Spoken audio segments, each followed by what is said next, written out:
अच्छे दिन है भाई, मैं तो ये अच्छे दिनों को देख करके शायर हूं तो हर जगह जाके ये चार मिसरे पढ़ता रहता हूं कि मोहब्बत भाईचारे के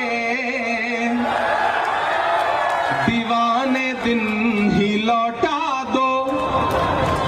मैं सीधे उन्हीं से कह रहा हूं कि मोहब्बत भाईचारे के दीवाने दिन ही लौटा दो। वो सस्ती दाल सब्जी के सुहाने दिन ही लौटा दो। ये अच्छे दिन तो अंबानी अडानी को मुबारक हो। हमें ऐसा करो साहिब पुराने दिन ही लौटा दो। हमें ऐसा करो साहिब पुराने दिन ही लौटा दो।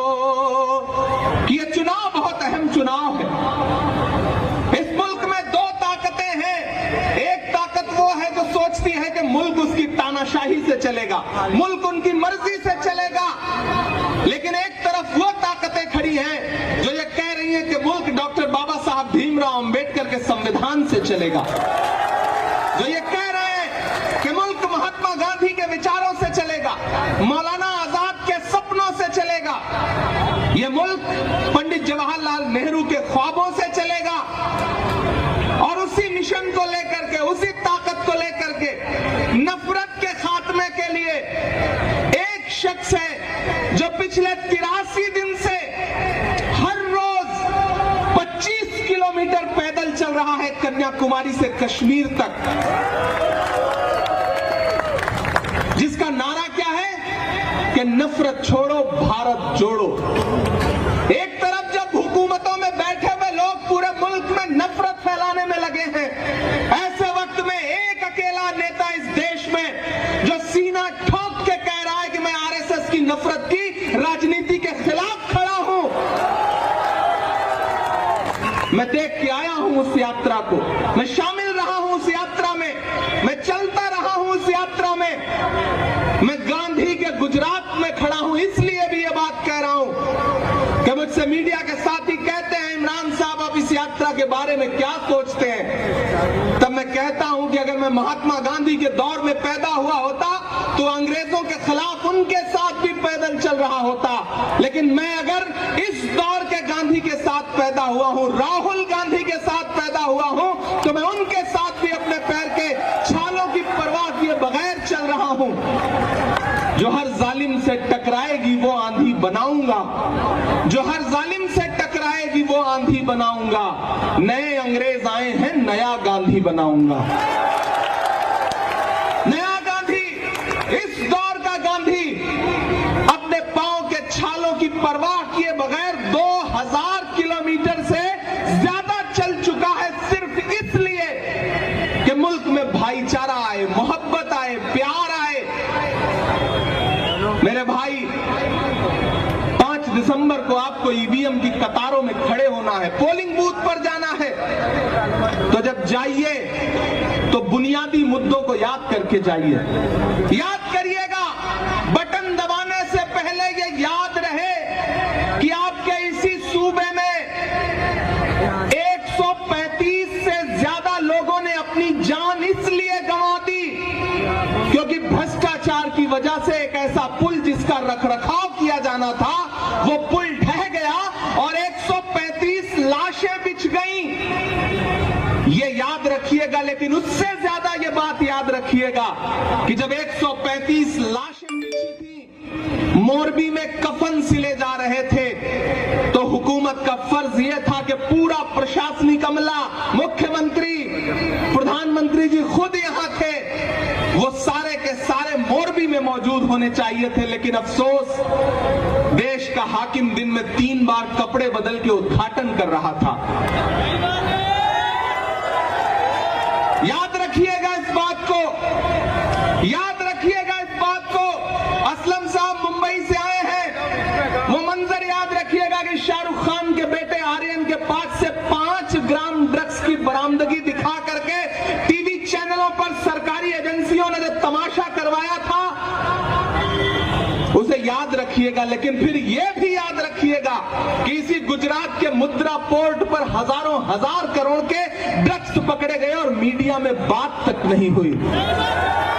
याद रखिएगा, याद रखिएगा नौजवान साथियों, आप खास तौर से याद रखिएगा कि यह गुजरात है जहां 40 लाख रजिस्टर्ड बेरोजगार हैं। और आप जब नौकरी पाने की तलाश में पर्चा भरते हैं तो पर्चा देने से पहले पेपर लीक हो जाता है, लगातार पेपर लीक हो रहे हैं। याद रखिएगा, याद रखिएगा बटन दबाने से पहले कि यह गुजरात है, यहां शराबबंदी है, लेकिन इसी गुजरात में एक दिन में जहरीली शराब पीने से 70 से ज्यादा लोग अपनी जान गंवा देते हैं। और जब मैं और कांग्रेस के बाकी सांसद पार्लियामेंट में खड़े होकर के उस दौरान सरकार से कहते हैं कि जवाब दो इन 70 मौतों का गुनहगार कौन है, तो सरकार कहती है कि हम इस पर बात नहीं करेंगे।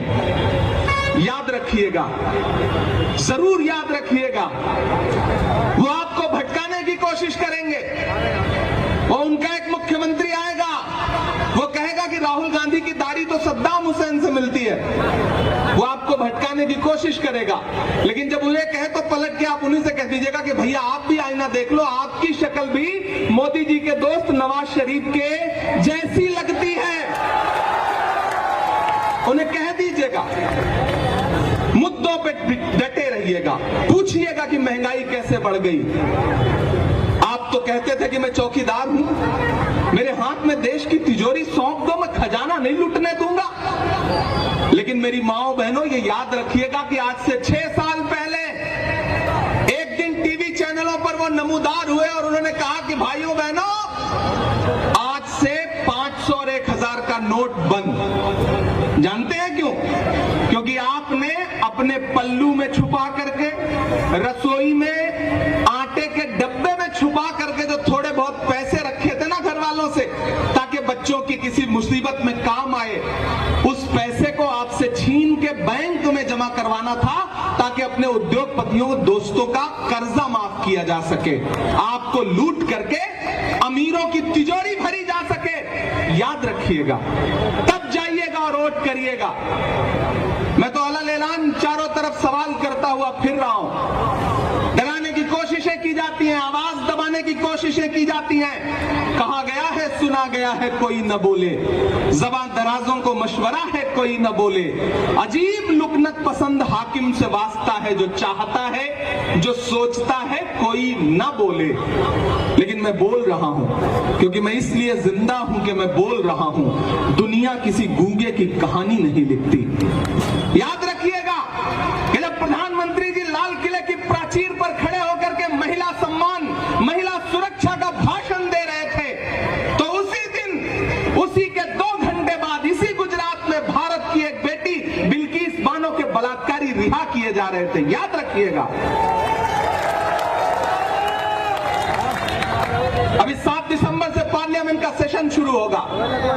दुआ करिए, मेरी आवाज में इतनी ताकत आए कि मेरे सामने प्रधानमंत्री जी बैठे हों और मैं पार्लियामेंट में खड़ा होकर उनसे सवाल करूं कि प्रधानमंत्री जी, मैं तो हिंदी साहित्य का विद्यार्थी रहा हूं, मैं तो संस्कृत का एक सूत्र वाक्य पढ़ा करता था कि यत्र नार्यस्तु पूज्यन्ते रमन्ते तत्र देवता। जहां नारियों की पूजा होती है वहां देवता निवास करते हैं।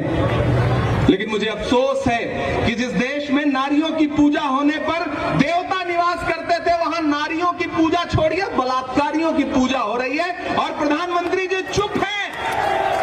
भारत की बेटी के लिए उनके पास एक शब्द नहीं है बोलने के लिए।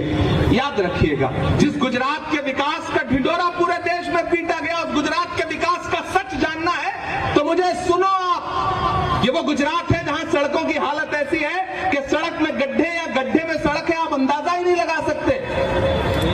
यह है गुजरात के विकास का सच। यहां हिलाने पे पुल टूट जाता है। यह है गुजरात के विकास का सच। मोदी जी ट्रेन को हरी झंडी दिखा के रवाना करते हैं, ट्रेन आगे बढ़ती है, भैंस से टकराती है, भैंस नहीं मरती, ट्रेन का इंजन टूट जाता है। यह है गुजरात के विकास का सच। यहाँ के मंत्री सड़क बनवाते हैं, उद्घाटन करते हैं, सड़क पर नारियल फोड़ते हैं। असलम भाई, तो नारियल नहीं टूटता, सड़क टूट जाती है। यह है गुजरात के विकास का सच। मैं मीडिया के साथियों से भी कहूंगा और नौजवान साथियों खास तौर से आपसे कहूंगा कि गुजरात में भारतीय जनता पार्टी सिर्फ टीवी चैनल पर चुनाव जीत रही है, जमीन पर कांग्रेस यहां सरकार बनाने जा रही है। मैं घूमा हूं पूरा गुजरात, सोमनाथ से लेकर के, कच्छ से लेकर के, अमरेली से लेकर के, सूरत से लेकर के, सिद्धपुर से लेकर वडगाम तक होते हुए पूरा अहमदाबाद, मैं घूम करके पूरी जिम्मेदारी से कह रहा हूं कि यहां कांग्रेस पार्टी सरकार बनाने जा रही है। वक्त की पाबंदियां हैं, मैं जानता हूं आप शायरी भी सुनना चाहते हैं, नहीं सुनाऊंगा तो आप नाराज हो जाएंगे। मैं तो शायर हूं, सांसद बाद में हूं, पहले शायर हूं। तो मैं तो चारों तरफ जाकर के हमेशा महंगाई देखता हूं, माओं को अपने घरों में रसोई में आटा चावल दूध दही खरीदने के लिए परेशान देखता हूं, तो मैं तो पूछ लेता हूं उनसे कि कहां सोया है चौकीदार, कहां सोया है चौकीदार। गैस सिलेंडर की कीमत भी 1000 के पार, कहां सोया है चौकीदार, कहां सोया है चौकीदार। कि चाय बेचने वाला, देखिए मैं शायर हूं तो मुझे छूट है, मैं कह सकता हूं, मुझे हक है। मैं तो सोच रहा हूं मैं किसी दिन संसद में भी खड़ा होकर ये नज्म उनको जरूर सुनाऊंगा कि चाय बेचने वाला पूरा भारत बेच रहा है। सच बोल रहा हूं कि नहीं बोल रहा हूं? सच बोल रहा हूं कि नहीं बोल रहा हूं? इधर जो लोग खड़े हैं आपका भी समर्थन चाहिए मुझे कि चाय बेचने वाला पूरा भारत बेच रहा है। इसी काम में हासिल उसे महारत बेच रहा है। रेल बिक गई, तेल बिक गया, बिका हवाई अड्डा। अब तैयार है ना बैजलपुरा वालों कि रेल बिक गई, तेल बिक गया, बिका हवाई अड्डा। सब कुछ बिकता देख के खुश हैं अपने जेपी नड्डा। जनता महंगाई की मारी करती हाहाकार, कहां सोया